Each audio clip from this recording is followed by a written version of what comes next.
On est le 18 mars 1985 à Garden Grove, en Californie. Ici, tout est presque trop parfait. C'est un quartier paisible où les belles maisons se ressemblent toutes et où les jardins sont parfaitement entretenus. C'est dans ce paysage de carte postale que l'officier Halligan commence son service de nuit. À 3h du matin, alors qu'il sillonne dans les rues vides de la ville, sa radio s'active. Sa centrale lui demande de foncer à Ocean Breeze Drive au numéro 12551. Un homme paniqué rapporte que sa femme se serait faite tirer dessus. L'officier se gare face à ce pavillon classique et où il n'y a jamais eu d'intervention auparavant. Il toque à la porte, arme en main, inquiet de ce qu'il risque d'affronter. Et rapidement, l'homme qui lui avait donné l'alerte au téléphone lui ouvre la porte. Cet homme, c'est David Brown, un informaticien dans la trentaine et qui a l'air extrêmement choqué. L'officier aperçoit également une jeune femme tenant un bébé dans les bras. Elle aussi, elle tremble de peur, tout en essayant de rassurer l'enfant qui pleure. En arrière-plan, une télé crache des clips de MTV sans le moindre son. Sur les étagères, on voit des bibelots recouverts de poussière, mélangés à des jouets pour enfants mal rangés. Mais si cette maison oppresse l'officier, rien pour le moment ne semble indiquer qu'il y a eu la moindre violence ici. Et encore moins, un coup de feu. David semble perdre ses mots avant d'enfin pointer du doigt la chambre à l'arrière du salon. Il dit que ça s'est passé là-bas, que quelqu'un aurait tiré sur sa femme avant de prendre la fuite. Mais David n'a toujours pas osé rentrer dans la pièce pour porter secours à sa femme. Et il implore l'officier d'aller vérifier à sa place. Halligan, en apprenant ça, il est perturbé. Quel mari ne se précipiterait pas vers sa femme en cas de danger? Et encore plus quand il y a eu un coup de feu et que donc elle est potentiellement gravement blessée. Halligan redoute ce qu'il attend derrière cette porte, mais il n'a pas d'autre choix que d'y aller, puisqu'une vie est peut-être en jeu. Alors il progresse, pistolet dans une main, lampe torche dans l'autre. Intérieurement, il est terrifié, mais il tente de garder le contrôle. Pour rien arranger, il sait qu'il est complètement seul dans cette maison. Il n'y aura pas de coéquipier pour le secourir si quelque chose tourne mal. Il balaie l'intérieur de la chambre à l'aide de sa lampe torche. Et puis enfin, il l'aperçoit. Une femme gisant sur son lit. L'officier n'en est pas sûr, mais il croit même l'entendre lui demander de l'aide. En réalité, c'est qu'un simple râle d'agonie.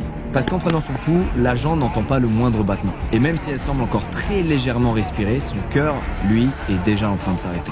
Puis au sol, derrière le lit, il aperçoit un revolver. Le tireur l'a abandonné sur place, sans aucune crainte de laisser un tel indice. Halligan ne le sait pas encore, mais il vient de vivre les débuts de l'affaire la plus marquante de l'histoire de sa carrière.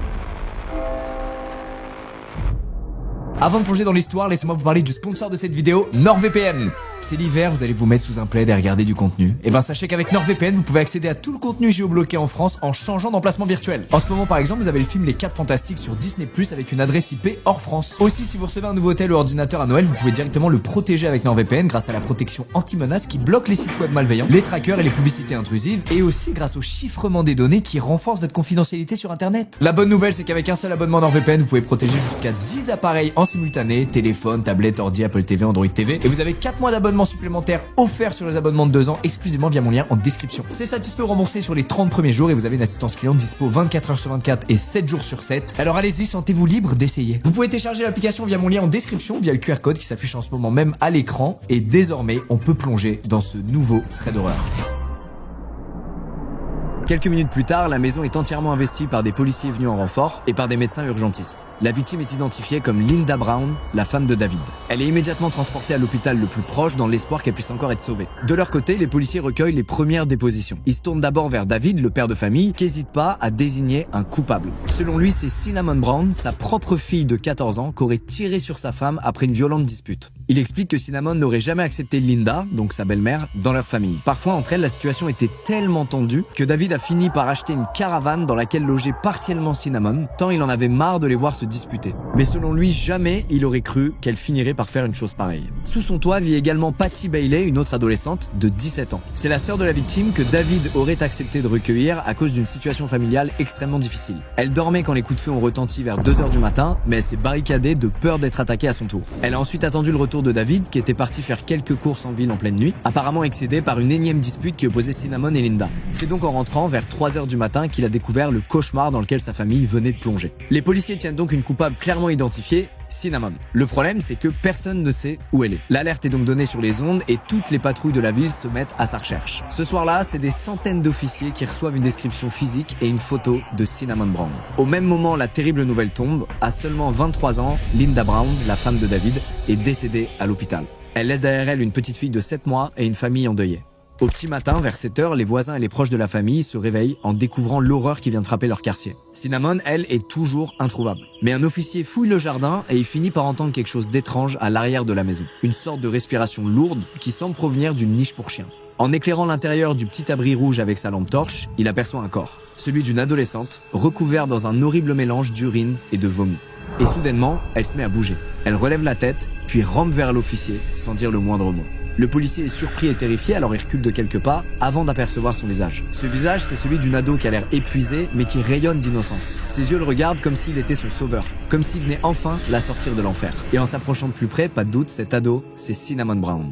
Dans ses mains, elle tient un petit papier entouré d'un ruban violet. Le policier le saisit et lit cette phrase aussi terrifiante qu'incriminante. « Pardonne-moi, Seigneur, je ne voulais pas lui faire de mal. » Cinnamon est rapidement pris en charge dans la maison où elle n'arrête pas de vomir. Dans la niche pour chiens, on retrouve des emballages de médicaments qui pourraient tuer n'importe quel adulte. Les enquêteurs découvrent que ce soir-là, elle aurait pu ingérer l'équivalent de 80 cachetons et que Cinnamon aurait donc tenté d'en finir juste après avoir commis le meurtre. Pourtant, elle est toujours vivante puisque ses vomissements cette nuit-là l'ont sauvée, bien qu'elle soit toujours dans un état très inquiétant. Mais plutôt que de la conduire à l'hôpital, les policiers lui passent les menottes et l'embarquent directement au commissariat. Ils veulent surtout pas laisser passer une chance d'obtenir des aveux à chaud. Complètement désorientée, Cinnamon continue de vomir tout le long du trajet dans la voiture de police. Elle est ensuite conduite dans une salle d'interrogatoire où l'attendent 2 enquêteurs. C'est toujours délicat pour des officiers de gérer des cas si graves, surtout quand c'est une mineure qui est concernée. D'autant plus qu'ils sont super étonnés en voyant le profil de Cinnamon, puisqu'elle semble très gentille, très polie et pleine de vie. Ils n'arrivent pas à croire qu'elle ait pu commettre une chose pareille ce soir-là, mais il faut savoir ce qui s'est passé, donc ils vont procéder à l'interrogatoire. Alors ils lui lisent immédiatement ses droits, puis s'apprêtent à la questionner sur le scénario horrible de cette soirée. Et puis ils n'ont pas le temps de poser la moindre question que Cinnamon prend la parole et leur dit que c'est bien elle qui a tiré, et demande si son père va bien.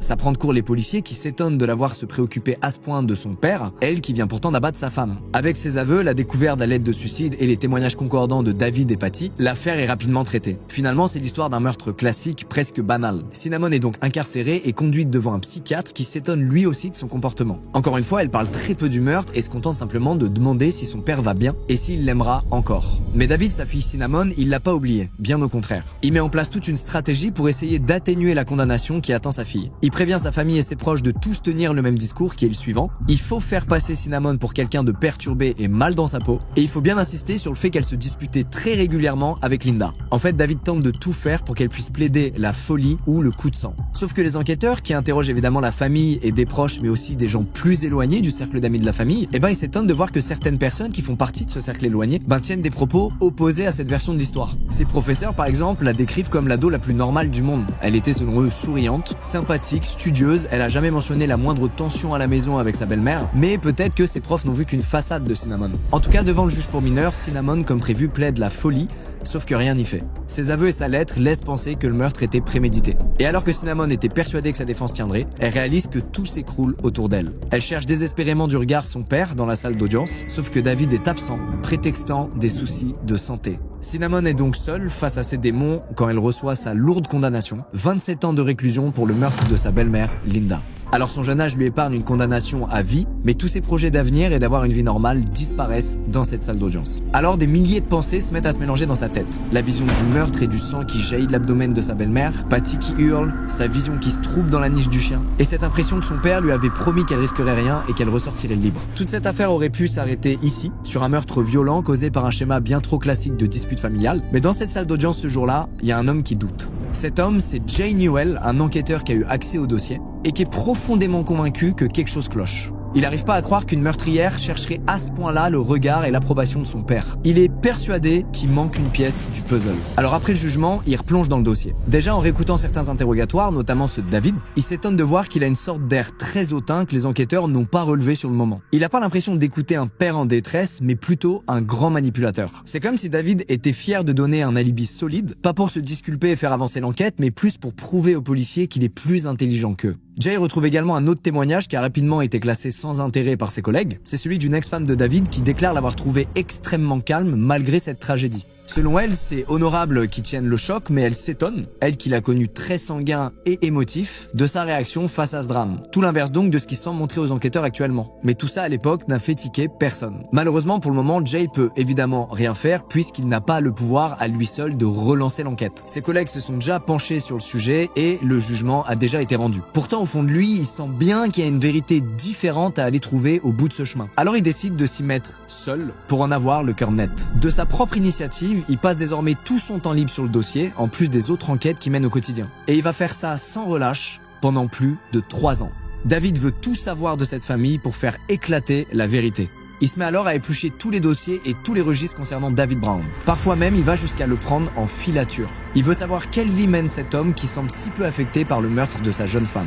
Et avec tous ses efforts, ce qu'il s'apprête à découvrir va complètement rebattre les cartes. D'abord, il découvre que David a déménagé juste après le meurtre, ce qui en vrai est plutôt normal. Sa toute nouvelle maison est dans les hauteurs d'un quartier très huppé, à Anaheim Hills, et colle pas du tout avec son train de vie originel. En se rendant là-bas, Jay aperçoit une piscine flambant neuve, un jacuzzi, et plusieurs voitures de sport garées à l'intérieur de la propriété. Il apprend aussi que Patty vit toujours avec lui et qu'ils voyagent régulièrement ensemble à Las Vegas. Jay n'est évidemment personne pour juger un homme endeuillé, mais en tout cas, c'est cette richesse soudaine qui l'étonne beaucoup. Et aussi ces voyages si fréquents dans des casinos à Vegas pour un homme qui est soi-disant tellement malade qui peut pas rendre visite à sa propre fille en prison. Il sait aussi que David était informaticien de formation et qu'il a pendant un temps très bien gagné sa vie. Son entreprise spécialisée dans la récupération de données informatiques a eu pendant un moment pour clientèle des grandes chaînes d'hôtels et même l'armée américaine. Mais en poussant plus loin les recherches, Jay découvre que David, juste avant le meurtre, il est pourtant au bord de la ruine. À l'époque, il dépense sans compter, ensuite il dépense même à crédit, avant de tomber dans une spirale infernale impossible à rembourser, au point où il aurait tenté de frauder à plusieurs reprises son assurance en prétextant des faux accidents de voiture. Alors d'où vient l'argent qu'il a actuellement? Eh ben Jay découvre que David avait contracté quelques mois avant le meurtre une assurance vie pour sa femme.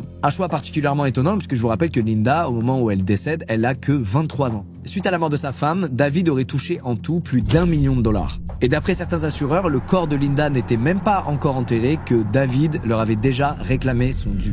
Alors est-ce que les juges et les enquêteurs face à eux ont réellement vu un homme endeuillé? Ou est-ce qu'ils ont plutôt vu un homme motivé par l'appât du gain? Pour Jay, c'est une évidence, le mobile du meurtre était financier, mais personne n'a su le détecter. Mais c'est encore que le début de ses découvertes. En continuant de fouiller son passé, Jay va découvrir que David cache derrière son masque de gendre idéal et d'informaticien ayant tout réussi, un véritable prédateur. Un monstre pas seulement assoiffé d'argent, mais aussi assoiffé de pouvoir. En vérifiant ses dossiers auprès de l'état civil, déjà il découvre qu'en fait Linda était sa 5e femme. À seulement 32 ans, David se serait en fait déjà marié 5 fois. David enchaîne les conquêtes avant de les lâcher aussi rapidement qu'il les a trouvées. Fait encore plus étrange, Linda avait déjà été mariée avec David avant de divorcer, puis de se remarier à nouveau avec lui quelques années plus tard. On est dans les années 80, c'est pas vraiment un schéma récurrent, un homme qui se marie 5 fois en 10 ans, mais pourquoi pas? Ce qui va réellement choquer Jay, c'est même pas ça, c'est le profil de toutes ces femmes. Puisqu'à chaque fois, David prenait pour épouse des adolescentes.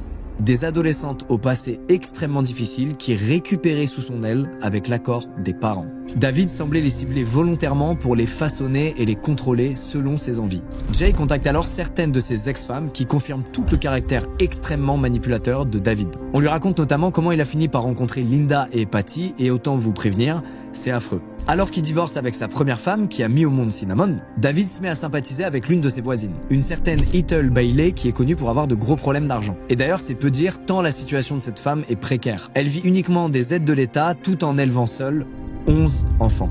David, lui qui à l'époque réussit tout professionnellement, lui propose un peu de soutien financier. Quelques cadeaux par-ci par-là pour elle et ses enfants. Et puis il lui avoue qu'il a un grave cancer et qu'il aurait bien besoin d'aide lui aussi à la maison. Alors il propose à cette femme seule et en difficulté d'embaucher 2 de ses filles en échange d'une rémunération. La mère se dit que ça leur ferait un peu d'argent de poche et surtout, elle prend en pitié cet homme qui a l'air profondément triste en plus d'être gravement malade, sans se douter une seule seconde qu'il est en réalité très dangereux. Parmi ses filles se trouve Pam, une ado de 16 ans. Alors si au début tout semble normal, David évidemment va finir par flirter avec elle alors qu'il s'approche déjà de la trentaine. Et puis David se lasse de Pam et braque désormais son attention sur sa petite sœur, Linda, qui vient d'avoir 13 ans.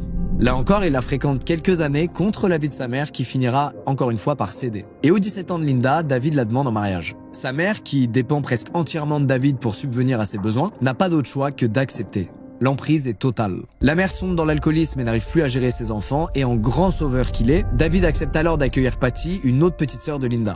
Elle vient de se disputer violemment avec sa mère, elle a plus aucun endroit où aller, et comme elle a toujours vu David comme son héros et le père qu'elle n'a jamais eu, eh ben elle est très heureuse d'aller vivre chez lui. Malheureusement, sans le savoir, elle s'apprête à rejoindre un monstre qui va abuser d'elle pendant des années, dans le secret le plus total. Quelques années plus tard, Patty, qui se sent désormais bien intégrée dans cette famille de substitution, a fini par normaliser les abus dont elle est quotidiennement victime. Elle est persuadée que c'est comme ça que ça se passe dans une maison normale, puisqu'elle n'a jamais connu une maison normale, et elle pense que sa vie entière repose sur David, qu'elle est prête à tout pour garder près d'elle. David est donc entièrement entouré de femmes qu'il a manipulées quand elles n'étaient que des enfants, et qui sont maintenant prêtes à tout pour lui. Et c'est justement ce qu'il voulait pour pouvoir abuser d'elle autant qu'il le souhaite. De son côté, Jay continue de mener l'enquête et il étudie minutieusement tout le dossier et il finit par consulter à nouveau le registre des mariages au cas où il serait passé à côté d'un nom. Il s'étonne alors de voir une nouvelle mention apparaître. Quelque temps après le meurtre de Linda, David s'est remarié dans le plus grand des secrets et dans le dos de sa famille. Et sa nouvelle femme, c'est nulle autre que la petite sœur de la victime, Patty. Pendant ce temps, Cinnamon, toujours en prison, fait ce qu'elle peut. Elle essaie toujours de garder une attitude positive, elle est assidue en cours, et elle a même trouvé un petit job de bureautique dans le centre pénitentiaire pour se faire un peu d'argent de poche. Tous les adultes qui la côtoient sont impressionnés par son attitude et sa volonté de changer sa vie pour le meilleur. À tel point d'ailleurs que certains se demandent même si elle n'est pas ici par erreur. Mais sa situation psychologique pourtant semble s'aggraver. Quand on lui reparle du meurtre qu'elle a commis, maintenant elle répond qu'elle s'en souvient même pas, et qu'elle a d'ailleurs aucun souvenir tout court de cette soirée. En réalité, il s'agit d'une stratégie de son père qui lui a dit de dire ça et que ça lui permettrait peut-être de sortir plus tôt de prison. En parlant de son père, de son côté, David ne se préoccupe plus du tout de Cinnamon. Il vient quasiment jamais la voir en prétextant encore et toujours une maladie. Autant de mensonges qui à la fin finalement ne servent qu'à manipuler son entourage et à s'assurer que Cinnamon ne révèle pas de secrets de famille compromettants. Elle est donc isolée et presque seule, mais elle a quand même un lien avec l'extérieur, un seul lien, et c'est son grand-père paternel, Arthur Brown. Lui, c'est un homme simple, mais qui va pourtant se révéler être une pièce maîtresse dans toute cette affaire. Pendant l'une de ses visites, il va discrètement chuchoter à Cinnamon qu'il sait qui a tué Linda et qu'il avouerait tout le moment venu. Cinnamon, qui prétend pourtant depuis des mois avoir tout simplement oublié le meurtre, a l'air heureuse d'entendre ça. Alors de façon presque instinctive, elle révèle immédiatement ce qui vient de se passer au superviseur qui gère son dossier. Et très vite, la nouvelle fait le tour de l'établissement. Personne ne comprend pourquoi son grand-père aurait dit ça, alors que Cinnamon avait déjà tout avoué, que 2 témoins avaient même confirmé son implication et que toute sa famille était du même avis. Et en apprenant ça, bien évidemment, Jay rend tout de suite visite à Arthur Brown, le grand-père de Cinnamon. Alors Jay, il va pas par 4 chemins et il lui demande directement pourquoi il a fait cette révélation à Cinnamon. Immédiatement, Arthur se braque, comme s'il voulait surtout pas commettre une erreur. Alors Jay remet le couvert et lui demande s'il a fait ça uniquement pour lui donner un faux espoir, elle qui risque encore de passer plus de 20 ans en prison. Et c'est là que le vieil homme commence à avoir les yeux humides et qu'il craque. Il explique que quelques semaines avant le meurtre, il a entendu Patty parler en mal de Linda devant David. Alors il a pas tout compris sur le moment, mais il est certain qu'elle aurait dit être prête à tout pour sauver David, même s'il fallait se débarrasser de Linda. Cette révélation, elle a beau être tragique, elle donne enfin un sens aux longues nuits blanches que Jay s'inflige maintenant depuis des années. Tous ses efforts paient enfin, des fissures apparaissent finalement dans le dossier et dans la version des 2 témoins. Patty serait donc peut-être impliquée dans le meurtre et ça, c'est une victoire pour Jay. Parce que même si c'est qu'un témoignage, ça lui donne au moins un prétexte d'aller parler à Cinnamon. C'est le 3 juillet 1988, plus de 3 ans après le meurtre de Linda, que Jay rencontre Cinnamon pour la première fois. Alors comme à son habitude, elle se contente de dire qu'elle n'a aucun souvenir des meurtres. S'il veut la faire parler, Jay va donc devoir la faire craquer. Il sait qu'au fond d'elle, son père compte plus que tout, mais il sait aussi qu'il vient presque jamais la voir, prétextant à chaque fois des graves soucis de santé, comme pour le jour de son propre procès. Et il sait que cette grave maladie, elle n'existe pas, et tout ça, c'est des mensonges. Il voit bien David sortir en ville, il voit bien qu'il part à Vegas avec Patty, bref, il n'y a rien qui colle avec quelqu'un qui prétend ne pas pouvoir rendre visite à sa fille. Jay avoue alors à Cinnamon tout ça, et tout ce qu'il sait sur David. Il lui dit qu'il vit désormais dans le luxe, qu'il est en pleine santé, et qu'il a contracté des assurances décès au nom de Linda. Il lui annonce également qu'il a entièrement refait sa vie avec Patty, qu'ils se sont mariés dans le plus grand des secrets, et qu'ils ont même eu un enfant ensemble. Toutes ces révélations évidemment sont fracassantes pour Cinnamon qui savait quand même depuis quelque temps qu'il y a quelque chose qui tournait pas rond. À ce moment précis, tout va à 1000 à l'heure dans sa tête et les larmes finissent par monter. Elle repense à l'absence de son père au procès, à son absence au parloir et surtout à ce qui lui a martelé année après année. Joue la folie, dis que tu ne te rappelles de rien, ça allégera ta peine. Ça y est, Cinnamon n'en peut plus de vivre dans le mensonge. Elle s'est jamais sentie autant trahie, abandonnée et utilisée par son père. Alors enfin, elle balance tout à l'inspecteur. Pendant plus d'1 heure, elle va lui expliquer ce qui s'est vraiment passé ce soir-là et ce qui s'est passé les semaines et mois précédant ce crime. Elle avoue que tous les 3 planifiaient ce meurtre depuis des années, que Patty et David sont bien complices. Elle avoue qu'en réalité, elle se souvient de tout et que c'est même pas elle qui a tiré ce soir-là. En un claquement de doigts, Cinnamon brise des années de silence et relance l'enquête de toute une vie pour Jay. Elle explique que David lui répétait sans cesse des choses au sujet de Linda. Elle en avait soi-disant après lui au point où elle voulait le tuer. Elle était soi-disant extrêmement jalouse de son succès au point où elle voulait reprendre à son compte son entreprise d'informatique. Évidemment, c'est des vulgaires mensonges de David, mais Cinnamon, qui était qu'une ado émerveillée par son père et qui lui vouait une admiration folle, elle a fini par y croire. C'est une longue, très longue emprise que David a réussi à avoir sur ses filles après des années de manipulation comme on l'a vu. Quand David lui explique ça, naïvement, Cinnamon, elle tente alors de le raisonner et de lui dire que le plus simple, c'est peut-être juste de divorcer, comme il l'a déjà fait par le passé, sauf que David insiste. Il lui invente alors des supposés liens avec la mafia et d'autres histoires rocambolesques pour justifier à tout prix le fait qu'elle doit disparaître de leur vie. Et pour casser encore un peu plus leur barrière mentale, il joue la victime, comme il l'a toujours fait, et il dit que si elle ne meurt pas, il n'aura pas d'autre choix que de quitter la ville à tout jamais, donc loin d'elle, et voire peut-être même de mettre fin à ses jours. En d'autres termes, il leur dit que si elle refuse de l'aider, elle risque tout simplement de ne plus jamais le voir. Il leur dira aussi à plusieurs reprises une phrase qui restera gravée dans leur mémoire à jamais et qui est la suivante: si vous m'aimiez vraiment, alors vous le feriez. Face à cette pression constante, les filles craquent et sombrent dans le délire de David. Par amour, elles sont prêtes à tout lui accorder. Elles ont trop peur qu'il quitte leur vie et qu'elles finissent seules et délaissées. Bref, l'ultimatum fonctionne. La vie à la maison est désormais bien macabre. À chaque fois que Linda s'absente, les filles réfléchissent à comment faire pour la tuer. En la poussant d'une falaise, en l'électrocutant dans son bain, ou bien en frappant son crâne avec une barre en métal. Toutes les options sont explorées au point où ça devient un petit jeu malsain dans lequel les filles font la compétition pour proposer toujours plus d'options à David qui s'émerveille de voir l'influence qu'il a sur elle. Linda, elle, imagine pas un seul instant que les filles avec qui elle dîne chaque soir réfléchissent à s'il vaut mieux la poignarder ou l'étouffer durant son sommeil. Un soir de février 1985, David annonce à Patty que le moment est venu. Il lui tend un revolver et il lui demande d'en finir. Alors sans réfléchir, elle saisit l'arme, puis se dirige vers la chambre parentale. Mais à peine arrivée sur le pas de la porte, elle fond en larmes. Elle se rend compte qu'elle aime profondément sa sœur et que tout ça est horrible. Alors elle revient sur ses pas et elle explique à David qu'elle en est pas capable. Au petit matin, Linda se réveillera sans se douter que sa petite sœur se tenait à quelques mètres d'elle, arme en main, prête à la tuer. David en tiendra par rigueur et réfléchira plutôt à un autre plan. Il commence à se dire que c'est Cinnamon qui pourrait porter le chapeau puisqu'elle a que 14 ans. Si c'est elle qui avoue le meurtre, elle aura juste à déjouer le diagnostic des psychiatres et elle pourrait éviter une peine très lourde. De cette manière, Patty serait hors de tout soupçon, Cinnamon resterait libre et ensemble ils pourraient enfin repartir de zéro sans le danger que représente Linda. Et pour parfaire la légende de Cinnamon, la petite fille psychologiquement instable, David lui apprend à se faire passer pour une ado rebelle, suicidaire et dérangée. Il lui apprend à écrire des lettres de suicide convaincantes et lui explique comment elle devra se comporter devant les policiers après le meurtre. Il lui montre également comment bien tenir le pistolet pour simuler une mort convaincante. Il demande donc à Cinnamon de viser le long de sa tempe et d'appuyer sur la gâchette pour provoquer une éraflure qui convaincra n'importe quel policier qu'elle a tenté d'en finir pour de bon. Sauf que Cinnamon est terrifiée, elle a trop peur de rater son tir. Évidemment, ça n'arrête pas David qui trouve immédiatement une autre solution, des médicaments. Il lui dit qu'il connaît un dosage parfait qui lui donnera un peu la nausée, mais qui fera croire au médecin qu'elle a fait une overdose le soir de l'assassinat. Vous l'avez compris, tout doit être fait pour que les enquêteurs accusent Cinnamon sans qu'il y ait le moindre doute. On est le 19 mars 1985 et David réveille les filles en pleine nuit. Il tend des cachetons à Cinnamon et lui ordonne de les prendre sur le champ. Sans le savoir, elle s'apprête à ingérer un cocktail mortel qui pourrait tuer n'importe quel adulte. Patty, elle, s'occupe de prendre l'arme. Elle la charge et part en direction de la chambre. Cette fois, elle comprend qu'elle peut plus faire marche arrière. Ça fait des jours que David leur met dans le crâne que Linda est un danger pour eux, et comme d'habitude, c'est leur amour envers lui qui prend le dessus. De son côté, David quitte précipitamment la maison et part faire un tour en ville pour forger son alibi. Il fait le tour des commerces encore ouverts en pleine nuit et salue même plusieurs fois par erreur le même caissier, dans le seul but d'être vu par un maximum de monde et d'avoir un maximum de témoins qui pourront certifier qu'il n'était pas sur les lieux du crime. Cinnamon, elle, se met à rédiger sa fausse lettre de suicide, puis sort de la maison en direction de la niche du chien, là donc où les inspecteurs la retrouveront seulement quelques heures plus tard. De son côté, elle n'a plus qu'à attendre l'irréparable. Elle explique ensuite à Jay avoir entendu 2 coups de feu, sans réellement savoir si c'était Patty ou quelqu'un d'autre qui a tiré. Après ces 2 coups de feu, elle explique avoir complètement perdu le contrôle de son corps, puisque les médicaments l'ont fait convulser et perdre connaissance. Elle raconte à Jay que son dernier souvenir à ce moment-là, c'est d'avoir aperçu son père, penché au-dessus d'elle, lui dire que ça y est, tout est enfin terminé. Elle se dit incapable de savoir si c'était un rêve, une étrange vision ou la réalité. En tout cas, après avoir perdu connaissance, ce qu'elle ignore, c'est qu'en réalité, son père n'attend qu'une seule chose, qu'elle meure elle aussi et emporte ce lourd secret dans la tombe. Ça permettrait à David et Patty de refaire leur vie ensemble et toucher l'argent des assurances. Mais ce que David ignorait, c'est que les vomissements de Cinnamon la sauveraient. Et même les médecins qui l'ont auscultée entre-temps parlent d'un véritable miracle. En tout cas, au petit matin, alors qu'elle est désorientée, épuisée et à bout de souffle, elle continue malgré tout le plan. Elle avoue aux policiers que c'est elle qui a tiré et en faisant ça, elle est persuadée qu'elle sauve toute la famille.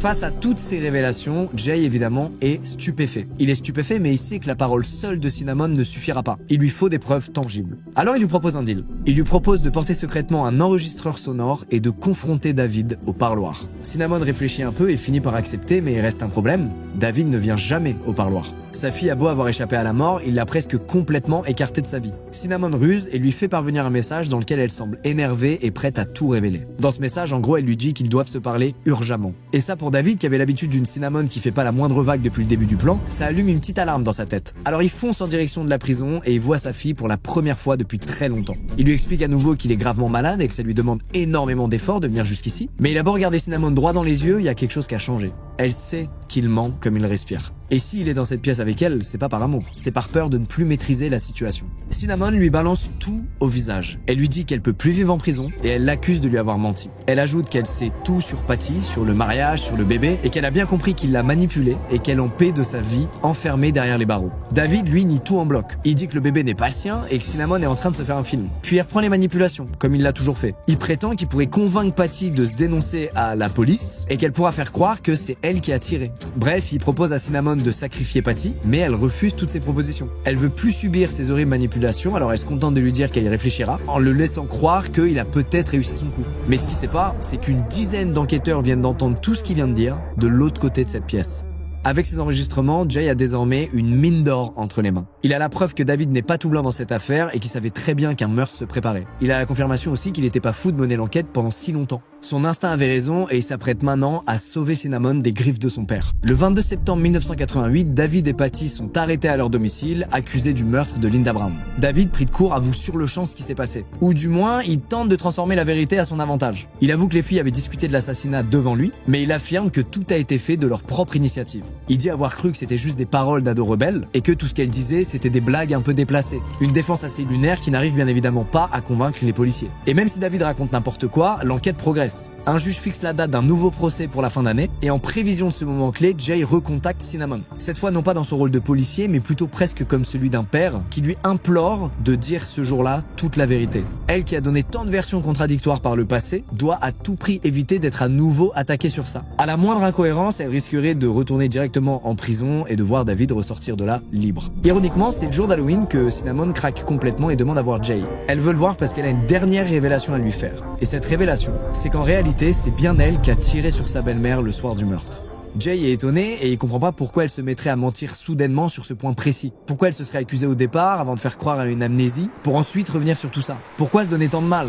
Mais Cinnamon lui avoue tout simplement qu'elle avait extrêmement honte. Honte d'avoir aimé son père au point d'en tuer Linda, avec qui elle s'entendait pourtant super bien. En mentant, elle avait l'impression de réécrire une histoire plus favorable, une histoire où elle n'était plus au cœur de cette terrible réalité. Cinnamon est donc libérée de ce terrible poids et elle vient d'offrir à Jay la dernière pièce du puzzle. Désormais, peu importe ce qu'il adviendra au procès, Cinnamon ne dira que la stricte vérité. Elle explique donc à Jay ce qui s'est réellement passé le soir du meurtre, ce qui est proche de ce qu'elle avait déjà raconté, mais à quelques détails près. Patty lui a apporté l'arme après avoir été réveillée par David et elle lui a également tendu un coussin pour atténuer le bruit des coups de feu. C'est donc bien Cinnamon et non Patty qui se dirige vers la chambre de Linda, arme en main. Alors qu'elle dort paisiblement, Cinnamon se penche au-dessus de son corps, vise son abdomen et presse la détente. Le coup part immédiatement et transperce Linda qui hurle de douleur. Devant la chambre, Patty se met à hurler qu'elle est toujours vivante et ordonne à Cinnamon d'y retourner. Cinnamon, maintenant submergée par l'adrénaline et presque en autopilote, retourne donc dans la chambre. Elle vise à nouveau l'abdomen de sa belle-mère, puis presse la détente. La balle percute la veine cave et c'est une véritable giclée de sang qui se répand sur le corps de Linda. Cette fois, elle n'arrive plus à appeler à l'aide et ses longs râles se noient petit à petit dans le sang qui commence à remplir ses poumons. Prise de panique, Cinnamon jette l'arme au sol puis s'enfuit dans le jardin. Les médicaments commencent à faire effet et elle s'allonge dans la niche à l'arrière de la maison. Ici, elle tient fermement la lettre dans ses mains et espère que tout ça sera bientôt terminé avant de convulser et de perdre connaissance. Et la suite, vous la connaissez.